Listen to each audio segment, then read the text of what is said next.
Why don't you just share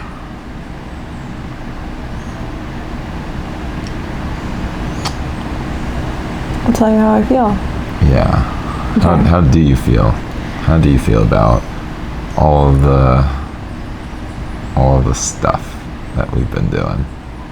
So initially, semen retention is different. That's something that, I mean, as females, pretty sure it's how guys feel too. Like, we think that your purpose of having sex is to come. I mean, I think that's kind of a universal thing. Everyone thinks the purpose of sex is to come. And what we've learned together is that it's so much more beyond that, and it's such a sacred act of exchanging, sharing our bodies with each other. And with that comes a lot of exchange in power, in femininity, in masculine energy. It's a cohesive concept, and it's really deep. So for me, something that I learned at first, I mean, as you know, it's different. I'm like, are you enjoying this as much as I'm enjoying this? Because I'll be honest with you all, it makes me come a lot.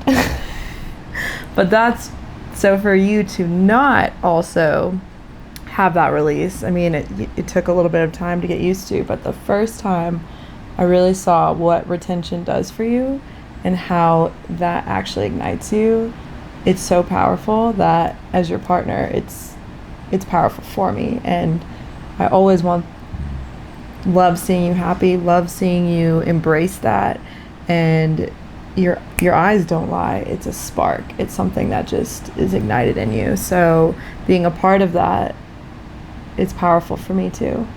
And something that's, I mean, just the biggest difference with us that I've never experienced before is the trust that you make sure is communicated the entire time. And I think that that's what's so different. And there's people that have been in long-term relationships, people that are married, people that think that they have, you know, a partner in that sense, but they're not always honest or transparent. And I mean, if you're not honest or transparent, you're distant in some sort of way. You're hiding something, or you're not just truly being able to be your 100% authentic self. I mean, it could be anything as small as anything that's vulnerable, like releasing gas, or just, I mean, sex has noises, sex has liquids. It can be weird, it can be different. So something too is that, you know, you never make me feel judged. You are completely transparent with me about everything, and we're just on the same page at all times.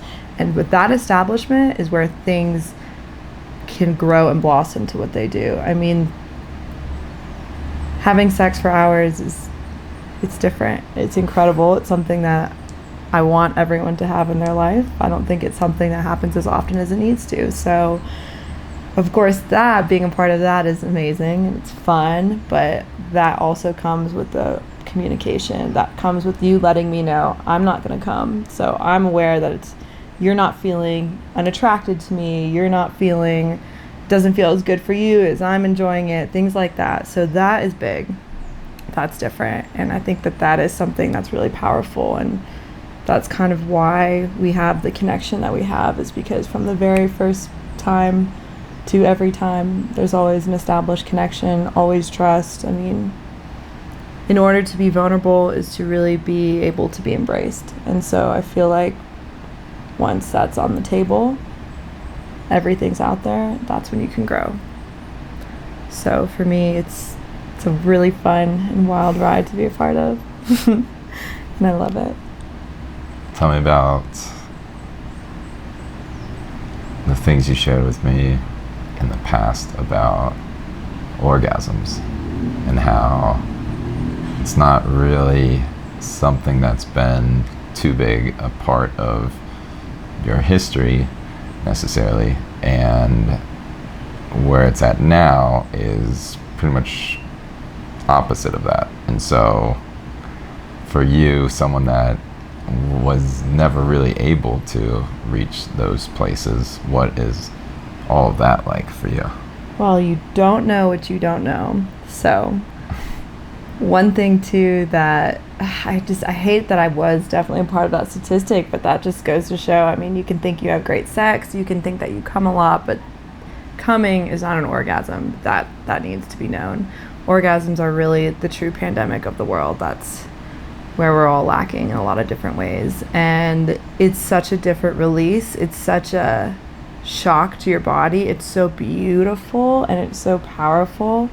And it's something that I didn't think that I didn't know what it felt like because I had not achieved them. And with you, though, I mean, the biggest thing, too, is that I remember the first time you were just like, relax, just trust me, just be as relaxed as possible as you can for me. And I really embodied that, and I really did. And the moment that I completely let go, just enjoyed everything. You even said, I want you to receive and you deserve all this pleasure.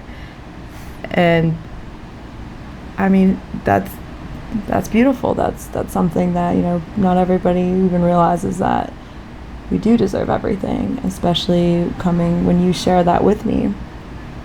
So that's big. And for the record, orgasms are not coming. They're a very big difference, but you will know when it happens. It's explosive. It's something that I can't control it. I can't control what comes out of my mouth. I can't control my body shaking. It's an earthquake in every sense, and it's, oh God, it's so fun. It's so crazy. It's so powerful. There's so many levels to it. Something I'm still learning too. There's not a trick. There's not a key for how it happens or when it happens. There's definitely certain situations. I mean, clitoral stimulation is huge. That's where we have the most nerves in our entire body. So a lot of times it happens more so with that than penetration, but having received both of them in both circumstances, it's something too that I think the commonality with all of them is definitely just being really relaxed and completely trusting you and giving my body to you in that trust in order to receive all the pleasure that you want to give me. It's powerful.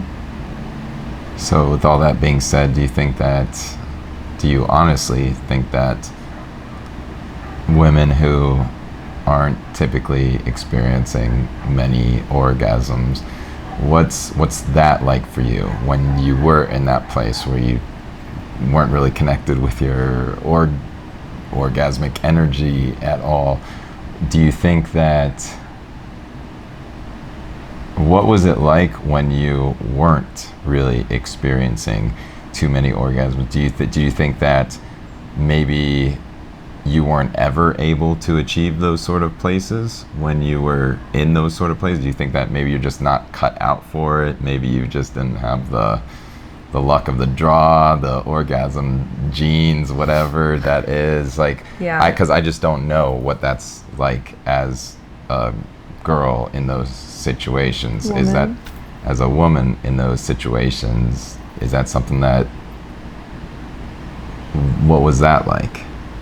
You really don't know what you don't know, but it's something that it's frustrating, especially when you have a girlfriend that tells you, oh my God, like I orgasm, because we talk about it because it doesn't happen all the time. So when it happens, it's like, it is conversation worthy. That's why you guys talk about it? It's big. Because it's not something that's common? It's not common. I've told, like, I can't even express it to you enough. It's not common. I mean, I guess since that you guys talk about it because, oh my God, I had this orgasm, because it's not a common thing. It's not. And when it happens, I mean it, it's earth-shattering. It's super obvious when it happens. It's way beyond a moan or a true enjoyment and pleasure. It's beyond just coming. And there's levels to it. It's not even the exact moment. It's the buildup. It's the threshold. It's amazing.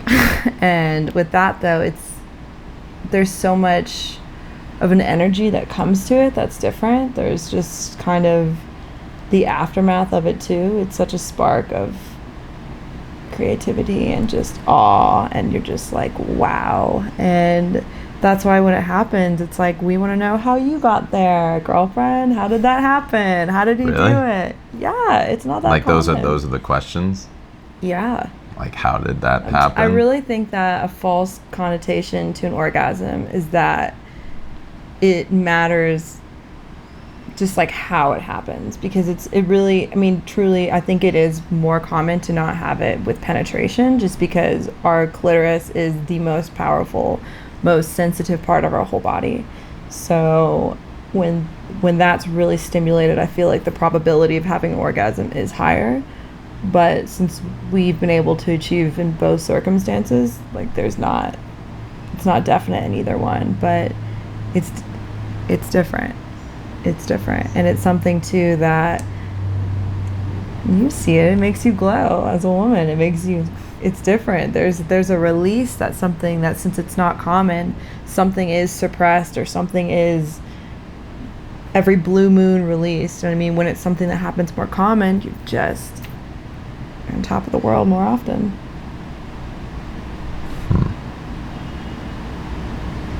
So I am curious about that question, though. When you were in that place, did you think that you just weren't cut out for it? Like that you just didn't get the lucky genes, or you're having these conversations with your girlfriends and they're talking about them. How does that make you feel if you're not necessarily having them, or they're sharing these things, but it's not something that's really frequent for them? They're sharing it because, oh my God, I had an orgasm last night, and that's not a typical thing. Like, how do you feel when you're in that place and those conversations are happening, and it's not necessarily something that's common for you, and not necessarily that's common for them either? How do you look at that, where you're at? How do you look back at that? That's a great question. Yeah, that's more closer to what I'm trying to ask. So it is a feeling of frustration, because you do feel left out. I'm like, how can you achieve that and I can't achieve that? Is it something that I'm not doing? Is it something that, what's the trick? How do I do it? It's definitely something that I'm like, wow, maybe I'm not meant to do this. Wow, maybe I'm never going to achieve that. Is that something that only happens every other year? I don't even know. It's something that is definitely, it's frustrating, because hearing about it and not receiving it, I mean, nobody likes that in any context, especially when you're wondering if you have the abilities innately in you, or if it's something that you have to learn, or if there's a position or something that you're not doing but other people are doing. Yeah, it's a feeling of being left out for sure. Especially when it comes, to that release, squirting. It's like, how did you do that? How did you do that? I'm not meant to do that. I can't do that. Never been able to do that. Different things like that.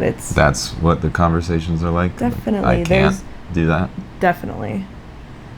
You don't know what you don't know. And then when you hear about it and you're like, how do I mentally try and have that release? How do I mentally try and squirt? Like, you can't.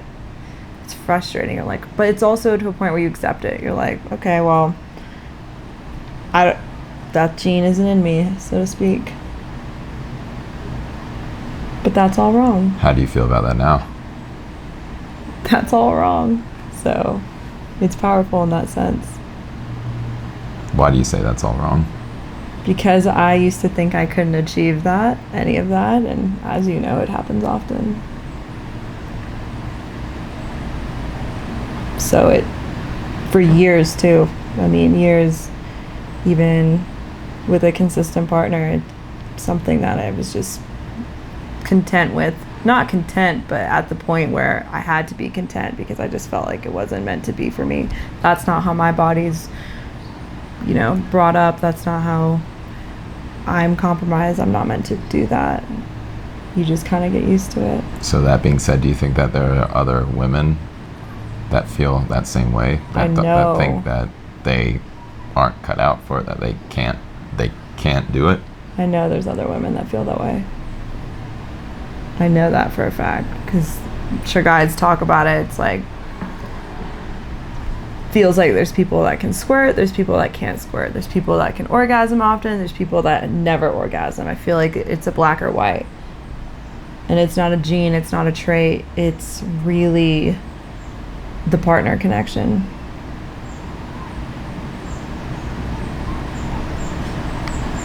So what would you say to other women out there who also think that they right now might just not be able to do it, like they can't reach those orgasms, what would you say, knowing what you know now, what would you say if, you know, one of your girlfriends gives you a call and you're talking about sex and like, oh, that's must be nice for you, but I could never do that?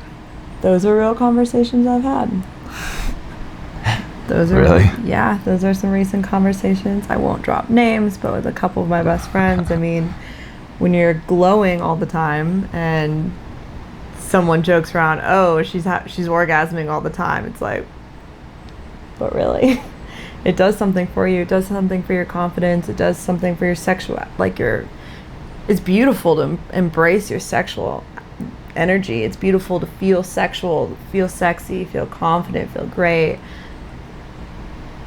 A lot of things come out of that. A lot of great things can arise from that. I mean, even when you're a confident person, it should be a known factor that being confident, good things do come to happen. You look better.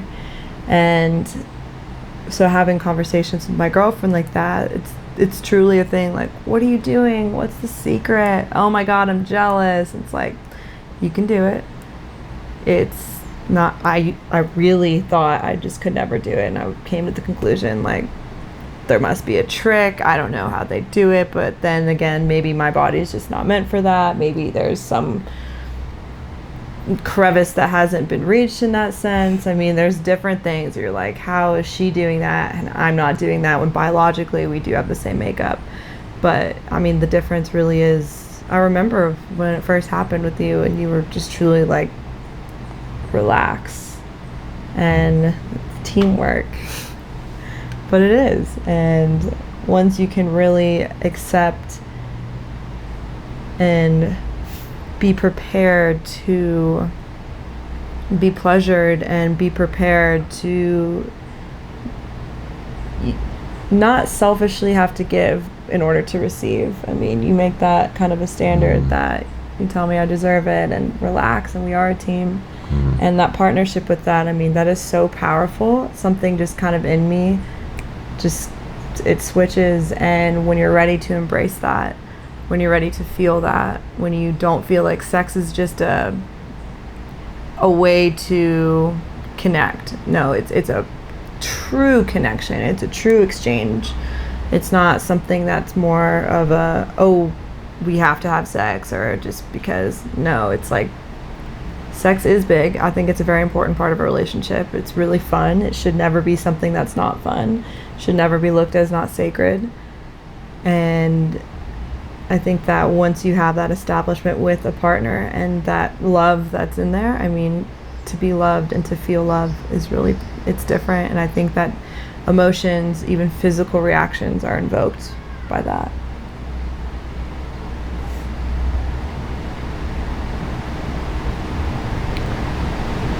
So what would be the number one thing that you could recommend to someone that's in your position a year ago, 2 years ago, 3 years ago, 5 years ago, whatever it was for you? What's one thing that you could recommend to a former Adrian? It's important to break down walls in yourself and with others. It is, though, because that's where distance happens. That's where something's impeding from the full capabilities of each other. So internally, to break down walls, this is a word we're using often, but I really think it's most important, is to be vulnerable, because that's when you're really authentic. That's when the fears are there, they're present. Everybody likes to hide them fears, but they're there. They're in both of us, they're in everybody. And once you just, it feels good too, to just tell you, okay, well, this makes me feel awkward. Oh, this is how I'm feeling. Oh, this is my insecurity. Once you share that, you're not insecure anymore, especially when you accept and you're understanding and you're loving and you don't belittle or judge your partner for sharing that information with you. I mean, how good does it feel? It feels amazing. Yeah. And I feel like in that moment is really, that's when things will change. I mean, truly. we both know couples that have been together for years and they still have those walls built up, and that's why their sex lasts 5 to 10 minutes. I mean, it's mean, but it's true. It's real. It's a fact, and it could be great and really fun 5 to 10 minutes, but that is so... There's just like a level of superficialness with that, and just with each other, because I just feel like that's not being truly authentic when you can't fully share yourself in every way. You share your body. And that's easily, it's a temple. That's something that is unique to you. That's something that is you. It's something that you are and who you know, to share and to choose to give your body to someone else. It's a big deal. It's not something small. So I feel like even when you are with someone for a long time or a short amount of time, the biggest thing to establish is that connection, because without that, it's not a true exchange. What do you think was the biggest thing, because if someone's watching this and, oh, that must be nice, again, like, oh, that must be nice, you probably just have a partner who's really good at whatever, really good at breaking down the walls, in your words, or really good in bed, or really good at, knows exactly how to give orgasms. Because a lot of people, when they hear stuff like this, that's a lot of times what you think is that, oh, it must be nice. Yeah. So you've obviously seen where I started from. So what do you think is one of the bigger things that you've seen from me? Because that's not always been like this my entire life. I've never been able to do the things that you're describing right now, both lasting however long I want, and the orgasms that I give you. That's never been part of my reality ever. So what do you, from your perspective, what are the things that you see from me that others could potentially apply themselves? Okay, good note, because this did not happen overnight. This did not happen the first time or the second time, but I think patience is key, and it's not and I don't mean that in a level of, you know, you can't be satisfied slowly throughout the process, but when you talk to each other and express to each other and kind of set an intention or set, you know, parameters that of comfortability and what you both kind of want to be able to gain from each other. I mean, not even in a physical way, but I think that it's important to, breaking down walls is a process. It's not it's a long term, and I feel like it's probably a continual process forever. But it is definitely important to start slow and start creating kind of a sanction between you two and creating a connection that's just genuine is a big one. And I think that with that, though, it really does come. I mean, it does just kind of snowball into a greater thing once you start taking the baby steps to it. I mean, we play in every sense, and that's kind of when we're like, oh my God, did that just happen? It grows, though. So I think that it's important to know that this doesn't happen overnight, and that's why it's important to, and I'm not saying, you know, I think that it is important to actually say that you should trust your partner, and it should be a consistent partner, because in order to watch that grow, it's important that you start planting that seed with one person and your intention is with one person. That way it can be kind of a consistent factor and a continual work, so to speak. But yeah, it's important to definitely let that be known that it's not easy, but it's worth it. And it's not difficult too, because it is fun, it's pleasurable, even when you're not there yet. But I mean, you definitely have to love your person. You have to trust them, and you have to be open to receiving love. That's a big one. That was kind of a big one for you. That was a wall. Why do you say that? Because that was a wall. I don't think that you were. How could you feel that? Because as a guy, I don't even know what that means. Well, in the past, I don't even know what that means. What does that mean? Not being open to love, not being able to receive love. As a guy, at least for me, that's like, I didn't even really know what that means. I'm still learning that. You are.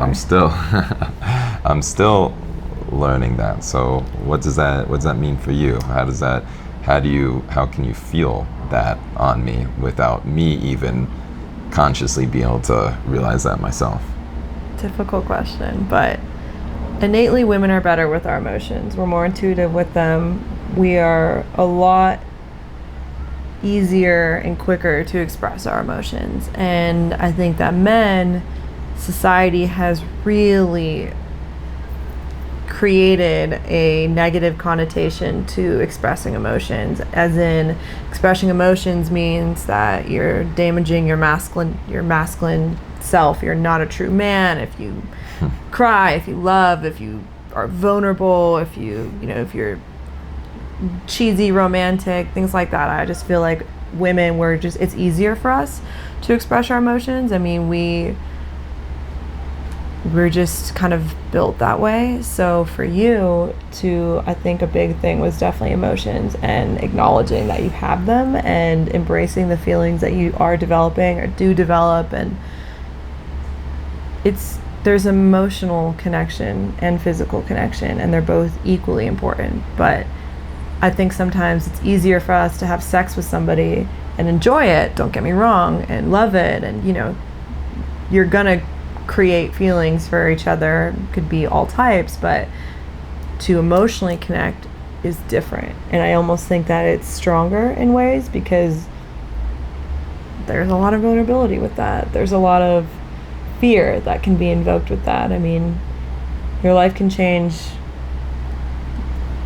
by falling in love and feeling love. And I just feel like it's something that love is a strong emotion. There's a lot of different realms to it, and it's something too that can blind the mind.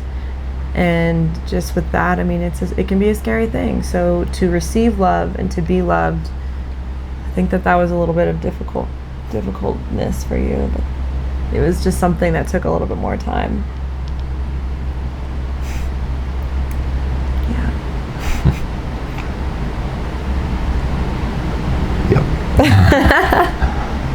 All right, I think that's a good place to it's a good wrap right there.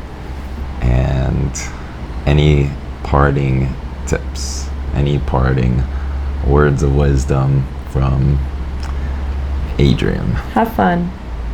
Play often.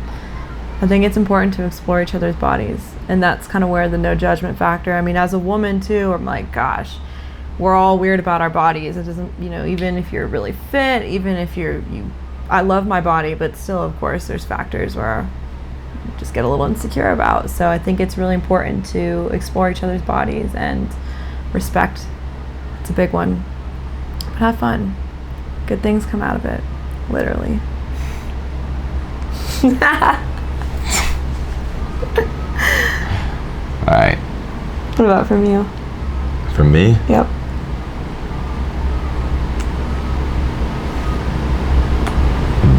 Definitely what you said a little bit earlier, right before we started recording, about being relaxed is definitely the biggest thing that I would personally say, because I could go on and on and on about this, about how important it is, but when you're having sex, it's like the most like, oh my God, I'm having sex, this is crazy. And you really got to calm that down. You really got to calm that down as much as possible, with the mind and the body. the body is just the reflection of the mind. So if the mind's all freaked out and all excited, and oh my God, this is great, this feels so good, I'm about to go, then the body's just going to do that. And that's what happens. And that's why most guys on average last like 5 minutes in bed, is because they get all freaked out, all excited, this feels so good, and that's that right there. So the body is just a reflection of the mind in that sense. And so the more calm that the mind is, the more calm, scientifically, physically speaking, the nervous system, once the nervous system does start calming down, then all the rest of your genitals, all the rest of your body will start getting relaxed. But that starts up here with the mind. So mentally and physically, just get as relaxed as possible, and communicate that with your partner as well. As, hey, I am trying to be as relaxed as I can. I want to enjoy you. I want to really have this amazing experience with you. But at the same time, this is something that's important to me, because it's going to be important for you. It's going to be important for us. And so the more that I can calm down my own mind, whether that's through just relaxing in general, or what I like to do is deep belly breathing, just being really aware of my breathing, being really aware of my breath, because when we're having sex, when we're in that, like, oh my God, how much focus are we at all giving to our own breathing, our own breath? There's zero focus on that. And so the breath, it's, if we're aware that, oh my God, I'm breathing like this, oh my God, I'm having sex, oh God, this is crazy, what's gonna happen 30 seconds later? Versus if you're able to just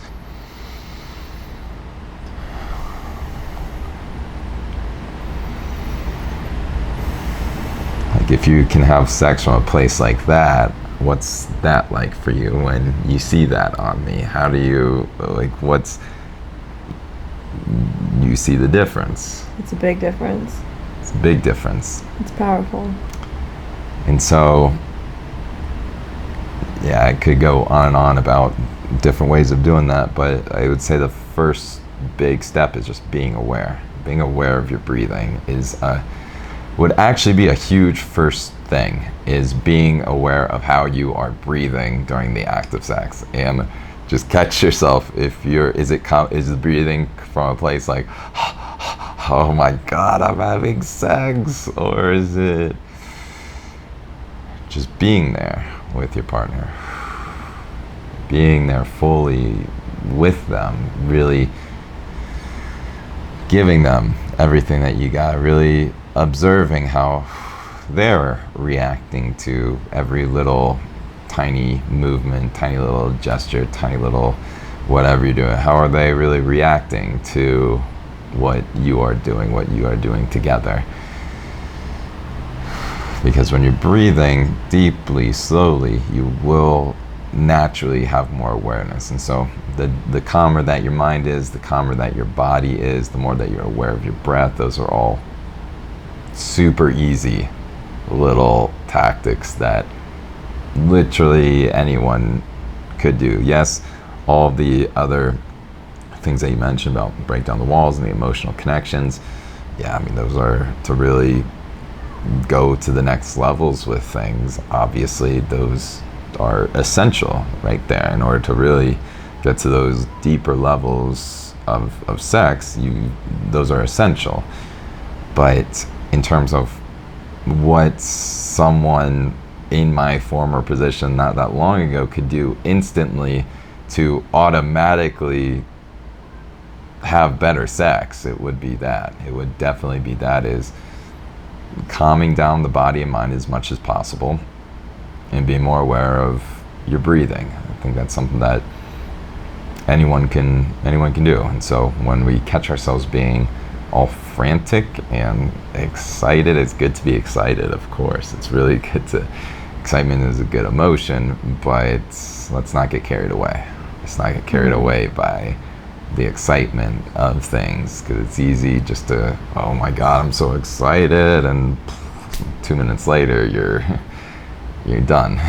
And so it's calming down that excitement through the breathing, relaxation, and those would be some good things. So I think that's a good place to end it right there. And that's that. Peace. Bye. You're fun.